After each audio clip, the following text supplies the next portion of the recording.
जय हिंद दोस्तों। आप सभी का अपना यूट्यूब चैनल गौतम जी के जीएस एकेडमी में स्वागत है। दोस्तों हम लोग इस वीडियो में जो बिहार एसएससी का बुक निकाला गया है प्रदीप सर के द्वारा, जिसमें दोस्तों टोटल प्रैक्टिस सेट की बात की जाए तो दोस्तों 20 प्रैक्टिस सेट दिया गया है, जिसमें आज का हम लोग प्रैक्टिस सेट नंबर 11 देखने वाले हैं। यदि इससे पहले का प्रैक्टिस सेट 1 से लेकर 10 तक यदि आप नहीं देखे हैं तो हमारा यूट्यूब चैनल पर प्लेलिस्ट बनाकर डाल दिया गया है, वहाँ से आप लोग ज़रूर देखिए, क्योंकि दोस्तों एग्जाम की दृष्टि से सभी क्वेश्चन ही अति महत्वपूर्ण है। चलिए बिना देर के हम लोग क्वेश्चन की ओर बढ़ते हैं। सेट नंबर 11 की पहला क्वेश्चन कहता है कि कर्क तथा मकर रेखा के मध्य भाग को क्या कहते हैं।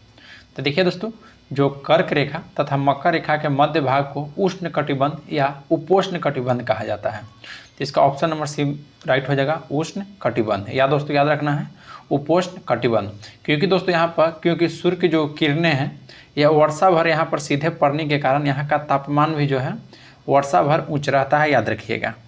नेक्स्ट क्वेश्चन है क्वेश्चन नंबर 2, बोलता है कि चुनने की चट्टान पर अपक्षय की क्रिया कहलाती है।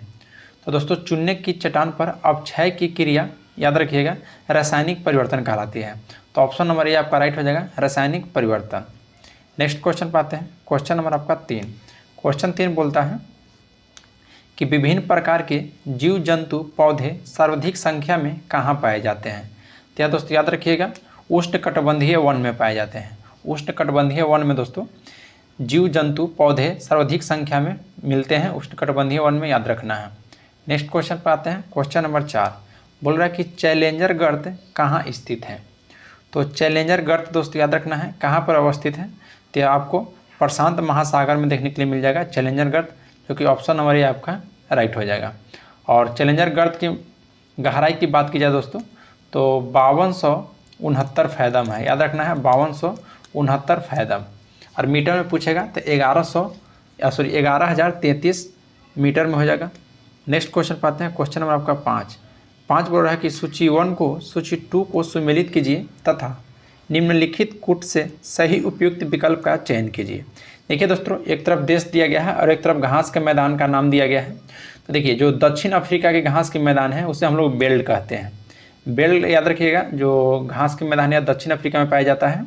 और ऑस्ट्रेलिया की बात की जाए तो ऑस्ट्रेलिया में दोस्तों डाउन्स बोलते हैं घास के मैदान को, ऑस्ट्रेलिया में डाउन्स।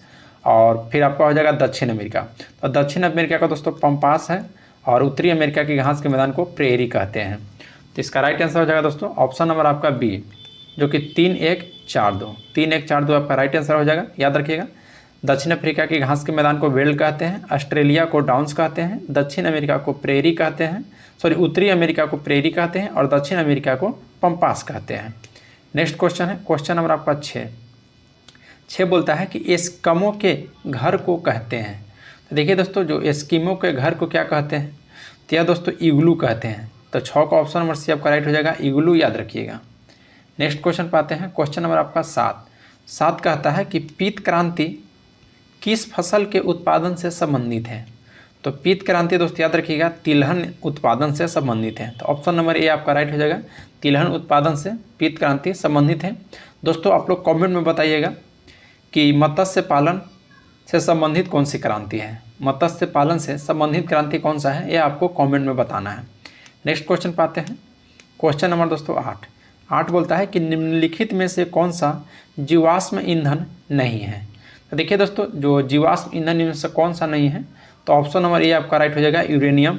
यूरेनियम दोस्तों जीवाश्म ईंधन नहीं है, क्योंकि इसके विखंडन से कार्बन की उत्पत्ति नहीं होती है, इसलिए यह जीवाश्म नहीं है। देखिए विश्व में यूरेनियम का सबसे बड़ा उत्पादक देश आपसे पूछेगा तो याद रखिएगा कजाकिस्तान है। नेक्स्ट पाते हैं, बोलता है कि कोरोमंडल तट का विस्तार है। तो कोरोमंडल तट का विस्तार कहाँ तक है दोस्तों, तो देखिए कोरोमंडल तट का दोस्तों कुमारी अंतरिय से लेकर कृष्णा नदी के डेल्टा तक विस्तार है, कुमारी अंतरिय के कृष्णा नदी डेल्टा तक। तो ऑप्शन नंबर बी आपका राइट हो जाएगा। और यह दोस्तों किलोमीटर की आपकी बात की जाए तो देखिए लगभग दोस्तों 675 किलोमीटर से 100 किलोमीटर चौड़ी, याद रखना 675 किलोमीटर इसका दोस्तों लंबाई है और 100 किलोमीटर चौड़ी में यह फैला हुआ है। नेक्स्ट क्वेश्चन पाते हैं, क्वेश्चन नंबर 10 कहता है कि तिलैया बांध जिस नदी पर निर्मित है उसका नाम क्या है। तो तिलैया बांध दोस्तों याद रखिएगा यह झारखंड के कोडरमा जिला में बराकर नदी पर अवस्थित है। तो ऑप्शन नंबर ये आपका राइट हो जाएगा। बराकर नदी पर अवस्थित है तिलैया बांध, कहाँ में? तो झारखंड के दोस्तों कोडरमा में। नेक्स्ट है कि भारत के किस राज्य में चाय का उत्पादन अत्यधिक है? तो देखिए दोस्तों, चाय का उत्पादन अत्यधिक आपसे कहेगा, उत्पादन कह रहा है तो उत्पादन में आ जाता है दोस्तों आपका ऑप्शन नंबर बी असम, जो कि असम इसमें दिया गया है, तो असम यह आपका राइट हो जाएगा दोस्तों। नेक्स्ट है कि नेपानगर किस उद्योग के लिए प्रसिद्ध है? तो देखिए नेपानगर जो है यह अखबारी कागज उद्योग के लिए प्रसिद्ध है। याद रखिएगा नेपानगर किसके लिए प्रसिद्ध है? तो अखबारी कागज के लिए। क्योंकि दोस्तों देखिए अखबारी कागज बनाने के लिए पहला जो कारखाना हुआ था वह 1947 ईस्वी में दोस्तों सार्वजनिक क्षेत्र में राष्ट्रीय अखबारी कागज मिल के नाम से मध्य प्रदेश के नेपानगर में बनाया गया था। और दोस्तों पुनः उसको 1958 ईस्वी में पूर्ण गठन इसका किया गया था, याद रखिएगा। और दोस्तों देखिए शीर्ष कागज उत्पादक राज्य आपको बता देते हैं, तो आंध्र प्रदेश में कागज उत्पादन 18% होता है, महाराष्ट्र में 13% होता है, और पश्चिम बंगाल में 10% और उड़ीसा में 8%। नेक्स्ट क्वेश्चन है क्वेश्चन नंबर 13। नवपाषाण काल में वह कौन सा स्थान था जहाँ से बड़ी संख्या में हड्डी के बने औजार एवं हथियार प्राप्त हुए थे? तो दोस्तों याद रखिएगा यह आपका चिरान से, ऑप्शन नंबर ये आपका राइट हो जाएगा चिरान। यह चिरान दोस्तों आपको कहाँ में है? तो यह दोस्तों बिहार में है, याद रखना है। चिरान कहाँ में है? तो बिहार में। जब 1962-63 ईस्वी में प्रो वी के सिन्हा के नेतृत्व में दोस्तों बिहार के चिरान नामिक ग्रामीण स्थल के खुदाई के बाद नवपाषाण अवशेष प्राप्त हुए थे, याद रखना है। नेक्स्ट है कि सिंधु सभ्यता के लोगों के लिए कुब्बर वाला बैल था। तो कुब्बर वाला बैल क्या था दोस्तों? तो यह दोस्तों पवित्र पशु था। सिंधु सभ्यता के जो कुब्बर वाला बैल था यह पवित्र पशु था। नेक्स्ट है क्वेश्चन नंबर 15। क्वेश्चन 15 का रहा है कि पूर्व जैन धर्म गुरुओं ने संस्कृत भाषा का बहिष्कार करके किस भाषा को अपना धर्मोपदेश प्रसार का माध्यम बनाया था? तो 15 का आपका राइट आंसर होगा दोस्तों ऑप्शन नंबर बी, यानी कि किस भाषा में? तो प्राकृत भाषा में, याद रखना है। नेक्स्ट है कि रामायण के रचनाकार कौन है? तो रामायण के रचनाकार दोस्तों याद रखना है वाल्मीकि, महर्षि वाल्मीकि दोस्तों रामायण के रचनाकार थे। और यह महर्षि वाल्मीकि ही दोस्तों संस्कृत भाषा में रामायण की रचना किए थे, और जबकि तुलसीदास ने अवधी भाषा में रामचरितमानस का। नेक्स्ट क्वेश्चन पाते हैं क्वेश्चन नंबर आपका 17 बोल रहा है कि चोल राजाओं के शासनकाल में उर क्या थे? देखिए दोस्तों उर जो शब्द था यह आप याद रखिएगा सामान्य ग्राम सभा, सामान्य ग्राम सभा के लिए उर शब्द का प्रयोग किया जाता था चोल राजाओं में। नेक्स्ट है कि पल्लवों के शासनकाल में शिक्षा का प्रमुख केंद्र क्या था? तो देखिए दोस्तों पल्लवों के शासनकाल में शिक्षा का प्रमुख केंद्र जो था वह कांची था, याद रखना है कांची। तो ऑप्शन नंबर ये आपका राइट हो जाएगा कांची। नेक्स्ट क्वेश्चन है क्वेश्चन नंबर आपका 19, बोलता है कि किस दिल्ली सुल्तान के शासनकाल में इब्न तुत्ता भारत आया था? तो देखिए दोस्तों जो इब्न तुत्ता भारत आया था तो सबसे पहले आपको याद रखना है यह इब्न तुत्ता निवासी कहाँ का था? तो इब्न तुत्ता दोस्तों मोरक्को का यह निवासी था, और यह मोहम्मद बिन तुगलक के शासनकाल में 1333 ईस्वी में भारत आया था, याद रखिएगा। तो मोहम्मद बिन तुगलक दोस्तों ऑप्शन नंबर सी आपका राइट हो जाएगा। नेक्स्ट है क्वेश्चन नंबर आपका 20। क्वेश्चन 20 कहता है कि सर टॉमस रोक को दूत के रूप में भेजा गया था। तो सर टॉमस रोक को दूत के रूप में दोस्तों जहांगीर के दरबार में भेजा गया था, याद रखिएगा जहांगीर के दरबार में दोस्तों। तो ऑप्शन नंबर ये आपका राइट हो जाएगा। कब भेजा गया था? तो दोस्तों 1615 ईस्वी में भेजा गया था। चलिए नेक्स्ट क्वेश्चन पाते हैं। क्वेश्चन नंबर 21 है कि राजपूत के साथ मेल मिलाप की नीति अपनाने में अकबर का मुख्य उद्देश्य था। तो अकबर का दोस्तों मुख्य उद्देश्य यही था कि मुगल साम्राज्य को शक्तिशाली बनाना। तो ऑप्शन नंबर डी आपका राइट हो जाएगा। नेक्स्ट है कि अंग्रेज द्वारा भारत में स्थापित प्रथम व्यापारिक केंद्र कहाँ था? तो अंग्रेज द्वारा भारत में स्थापित जो प्रथम व्यापारिक केंद्र था वह याद रखिएगा सूरत में था दोस्तों। तो ऑप्शन नंबर ये आपका राइट हो जाएगा। देखिए अंग्रेजी ईस्ट इंडिया कंपनी की बात किया दोस्तों तो यह 1600 ईस्वी में हुई थी इसकी स्थापना, और 1608 ईस्वी में हॉकिंस मुगल दरबार में व्यापारिक सुविधा प्राप्त करने हेतु पहुंचा, और उस समय दोस्तों मुगल बादशाह जहांगीर में था, जो कि जहांगीर ही था, और वो दोस्तों सूरत में फैक्ट्री खोलने की अनुमति वहाँ पर मांगी थी। नेक्स्ट क्वेश्चन है क्वेश्चन नंबर आपका 23 क्वेश्चन बोलता है दोस्तों कि बंगाल में दोहरा शासन का अंत किस गवर्नर शासनकाल में हुआ था? तो देखिए दोस्तों यह आपको अंत पूछ रहा है, तो लॉर्ड वारेन हेस्टिंग्स के समय में हुआ था। और देखिए रॉबर्ट क्लाइव ने बंगाल के उलझन को कुख्यात द्वैध प्रणाली द्वारा सुलझाने का प्रयत्न किया था, और इसमें दोस्तों वास्तविक शक्ति तो कंपनी के पास थी, परंतु प्रशासन का भार नवाब के कंधों पर था, याद रखिएगा। नेक्स्ट क्वेश्चन है कि सिपाही विद्रोह 1857 ईस्वी में प्रथम चिंगारी भड़की थी। तो देखिए दोस्तों, प्रथम चिंगारी जो भड़की थी यह मेरठ में भड़की थी। तो ऑप्शन नंबर ये आपका राइट हो जाएगा दोस्तों, मेरठ में, याद रखना है। नेक्स्ट क्वेश्चन पर आते हैं, क्वेश्चन नंबर आपका 25। क्वेश्चन 25 कहता है कि तुम मुझे खून दो मैं तुम्हें आज़ादी दूंगा, यह घोषणा की थी। तो यह घोषणा दोस्तों सुभाष चंद्र बोस के द्वारा किया गया था कि तुम मुझे खून दो और मैं तुम्हें आज़ादी दूंगा। और यह दोस्तों याद रखना है, 21 अक्टूबर 1943 को सुभाष चंद्र बोस ने स्वतंत्र भारत के अस्थायी सरकार की स्थापना सिंगापुर में किए थे, याद रखना है। कब? 21 अक्टूबर 1943 को। और वहीं पर दोस्तों इन्होंने दिल्ली चलो और तुम मुझे खून दो मैं तुम्हें आज़ादी दूंगा, ये दोनों नारा दिए थे, याद रखिएगा। नेक्स्ट क्वेश्चन पाते हैं कि सीमांत गांधी खान अब्दुल गफर खान ने पठानों की पार्टी बनाई थी, उस पार्टी का नाम क्या था? तो उस पार्टी का नाम था दोस्तों, याद रखना है, खुदाई खिदमतगार। खुदाई खिदमतगार था दोस्तों इस पार्टी का नाम था। और नेक्स्ट क्वेश्चन पाते हैं, क्वेश्चन नंबर आपका 27 बोलता है कि किस जनसभा में करो या मरो का नारा महात्मा गांधी ने दिया था? तो सबसे पहले आपको यहाँ याद रखना है कि करो या मरो का नारा महात्मा गांधी जी के द्वारा दिया गया है। और यह किस जनसभा में दिया गया है? तो यह दोस्तों बम्बई की जनसभा में दिया गया है। तो ऑप्शन नंबर सी आपका राइट हो जाएगा, बम्बई की जनसभा में। देखिए दोस्तों, वहाँ पे 7 अगस्त 1942 को बम्बई के ऐतिहासिक ग्वालियर टैंक के मैदान में अखिल भारतीय कमेटी की वार्षिक बैठक हुई थी और इसी में दोस्तों वर्धा प्रस्ताव की पुष्टि हुई थी, याद रखिएगा।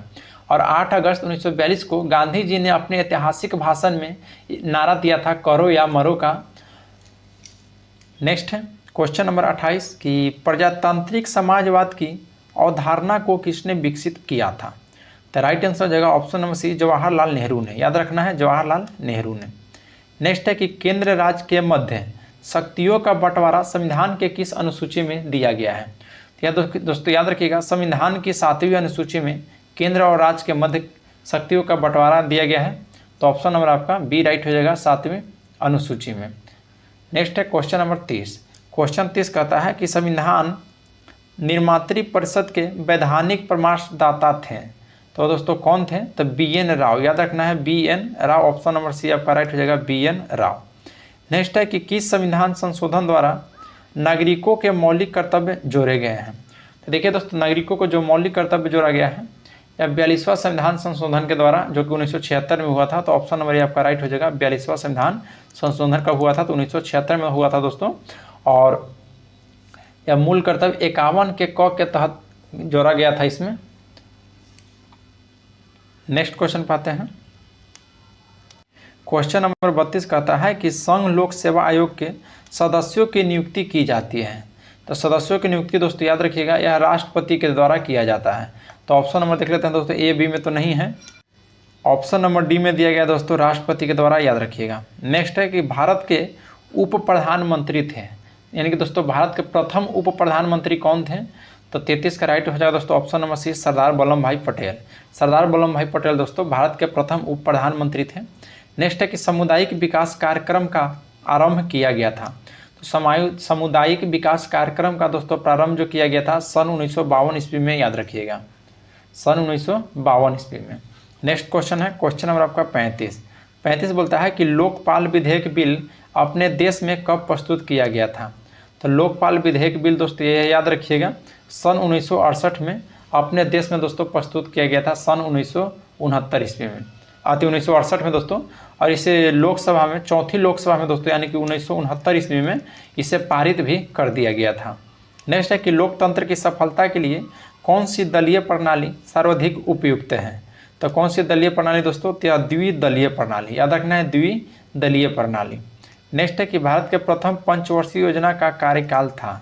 तो देखिए दोस्तों, जो भारत में प्रथम पंचवर्षीय योजना का कार्यकाल जो था ये दोस्तों 1951 से 1926 ईस्वी। तो 37 का दोस्तों ऑप्शन नंबर ये आपका राइट हो जाएगा, 1951 से 1926 ईस्वी, याद रखना है।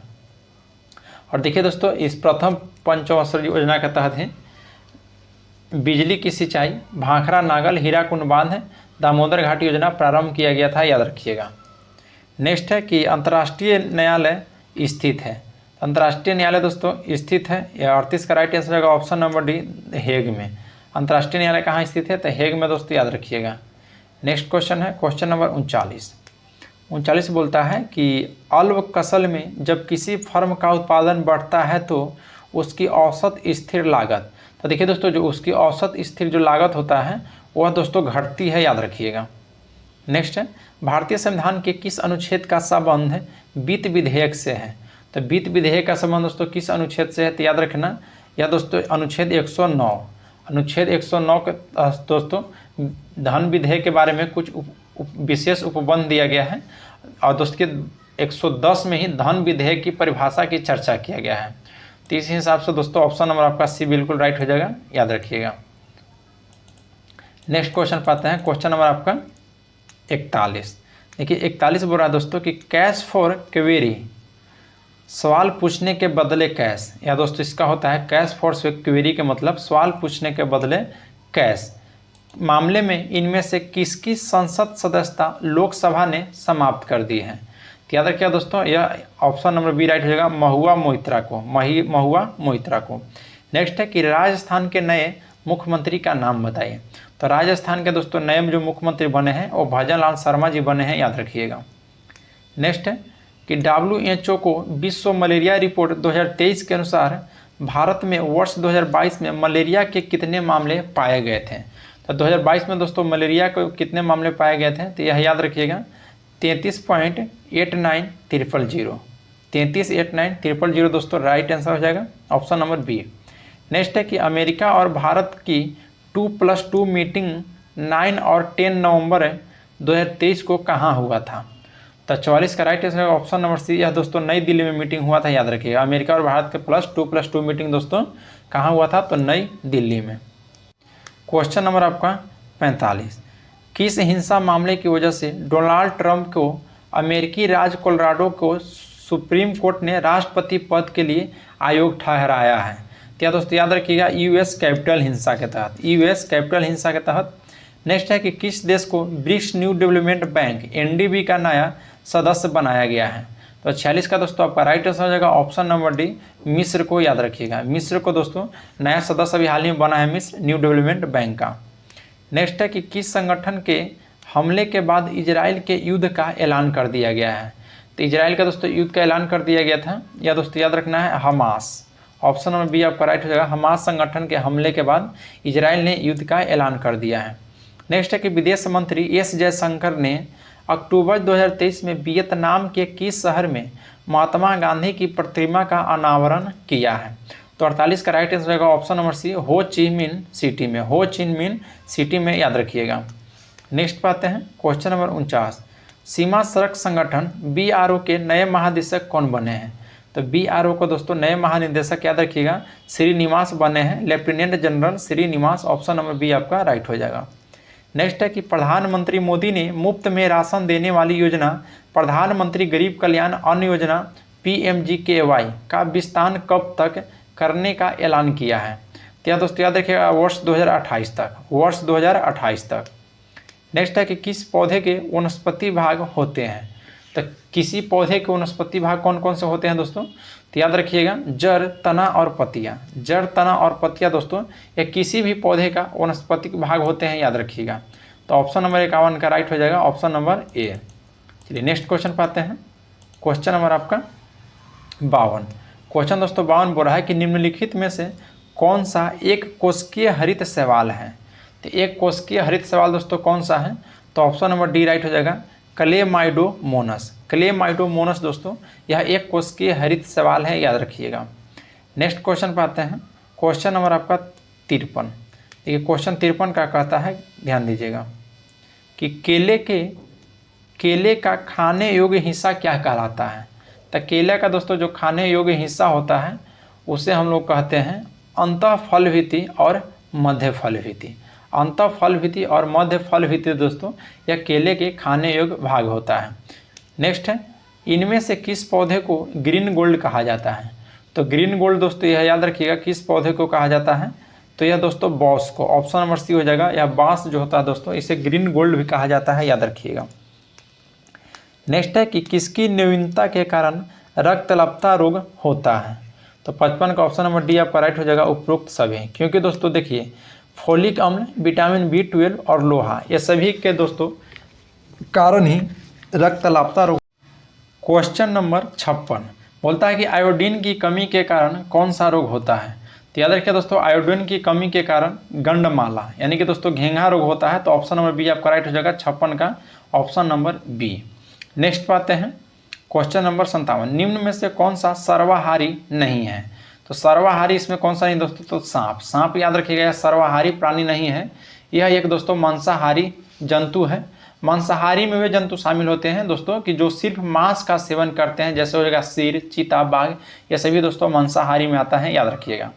नेक्स्ट है क्वेश्चन नंबर 58, विश्व वेटलैंड दिवस हर साल फरवरी को मनाया जाता है। तो यह दोस्तों किस तारीख को मनाया जाता है, तो याद रखिएगा ऑप्शन नंबर डी 58 का ऑप्शन नंबर ये हो जाएगा दोस्तों 2 फरवरी को हर साल विश्व वेटलैंड दिवस मनाया जाता है, विश्व आर्द्र भूमि। चलिए नेक्स्ट क्वेश्चन पाते हैं, क्वेश्चन नंबर आपका 59 बोल रहा है कि रियो पृथ्वी शिखर सम्मेलन किस वर्ष आयोजित किया गया है। तो यह दोस्तों याद रखिएगा वर्ष 1992 में। नेक्स्ट है कि निम्न में से किस प्रजाति के कश्मीरी हिरन भी कहा जाता है।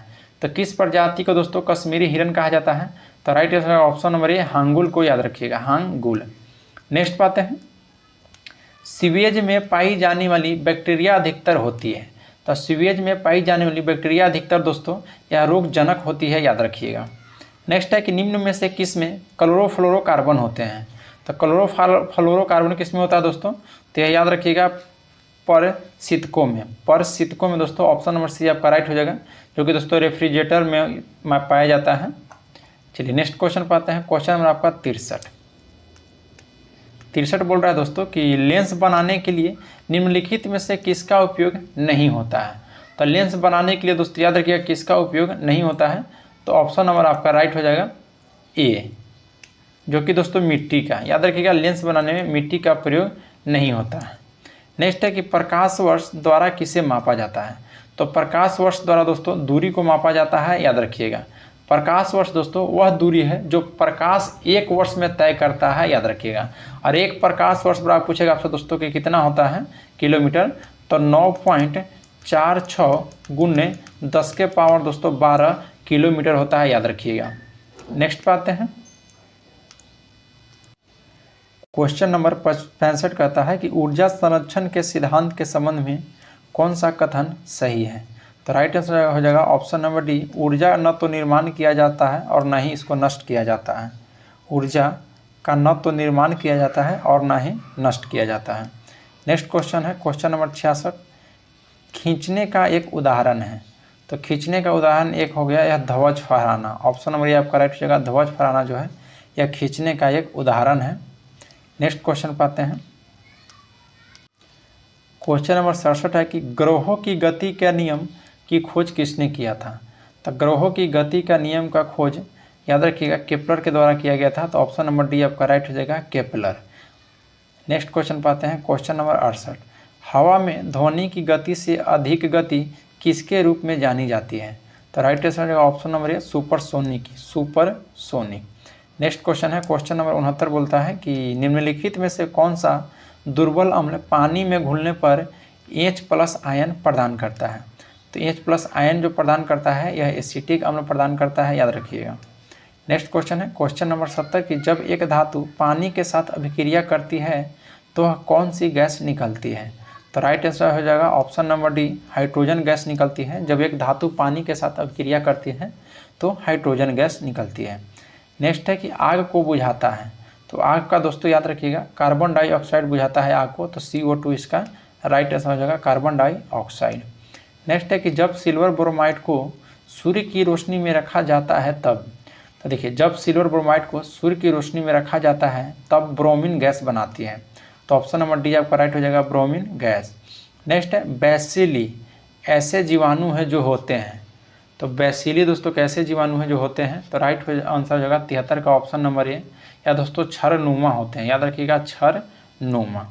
नेक्स्ट पाते हैं क्वेश्चन नंबर 74, इनमें से कौन सा एक सेफ्रोट्रॉफ है।